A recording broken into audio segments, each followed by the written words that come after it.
There was a scientist who spent years training his dogs to be perfectly obedient. But one day a flood arrived and nearly drowned these poor helpless canines. They were trapped in their cages. Thankfully, they survived. But afterwards, they no longer listened to their trainer's commands. This is Pavlov's dog, named after Nobel Prize-winning scientist Ivan Pavlov, who learned that trauma and stress can override years of conditioning. That's why 93% of communication is about lowering stress and avoiding triggers, not logic, so the person feels safe enough to think. We're going to explain how later in the video, but for now we need to ask ourselves a question. Are people being blamed for poor communication when the real failure was emotional unsafety, stress, and trauma? And the answer is yes. Most people communicate just fine, but they take the blame when it's not their fault. For example, most people don't fail job interviews. Job interviews are designed to fail them. Study states if a person is watched, judged, or dismissed by interviewers, stress levels jump by 2 to 4 times on average.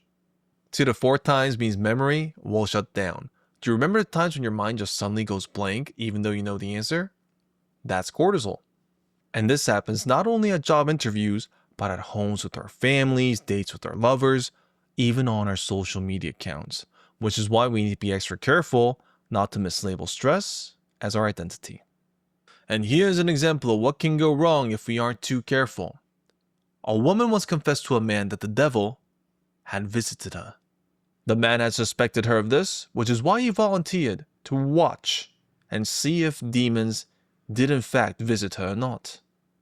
But because he kept watching her day and night without any privacy, the woman could not sleep, and after a few days, she couldn't think. Her memory began to fail. And that's when the man began to ask questions. Why are there moles all over your body? And why are there these strange animals coming to this house? And he kept barraging her with questions, not to communicate, but to wear her down. It is when she was completely exhausted that she began to confess that she did, in fact, side with the devil, just to get it over with. The man fed her names, and after 1,000 no's, she said yes, yes, yes. And soon after, all the women named in these confessions were burnt on the pyre. For this man's name is Matthew Hopkins, a notorious witch hunter and a professional gaslighter. It is because of men like Hopkins we must understand that people can't speak properly when they're under pressure. And that's why there's a communication technique called nonviolent communication. Before you talk to someone, you must first lower their shields. Otherwise, they'll never listen to you. Here's another example, the reason why judges speak softly in court. There was a man who was indicted for a crime he did not commit. What happened was, he tried to break up with his girlfriend, but she refused to leave. Then he told her to get out, but then she filed for abuse and called the police. And when the police officer arrived, all the man had to do was explain the situation, calmly and factually. But guess what happened? His mind went blank. So things didn't go well for him. And because he now had a court date, he couldn't sleep. So if a judge were to glare at him with a vicious voice, this man would not be able to defend himself. Which is why some of the judges that I know talk in a really quiet, soft voice, so the person can defend themselves.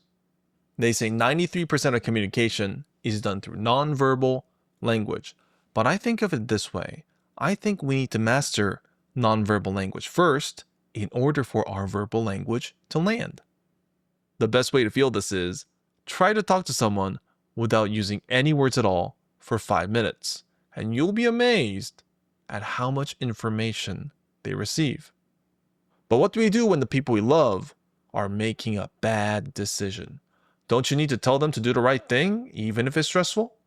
Sometimes people waste money, they don't take out the trash, and bring in a lot of problems.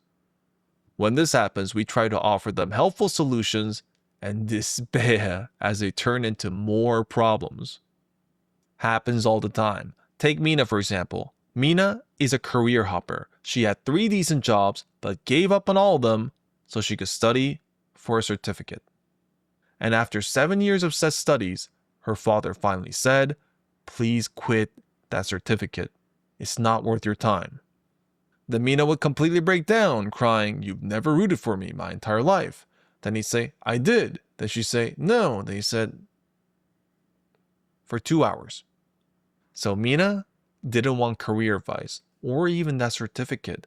What happened was, Mina used to be bullied by her coworkers and bosses in her previous jobs. They used to look down on her.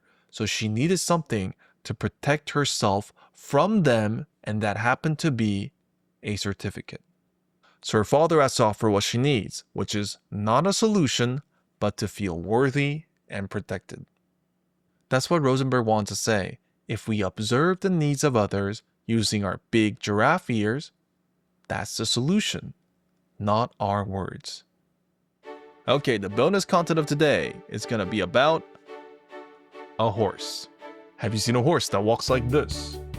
When these horses are children, they're tied to these heavy weights for years until they forget they even had them. And once these weights are released, that's when they begin to walk like this.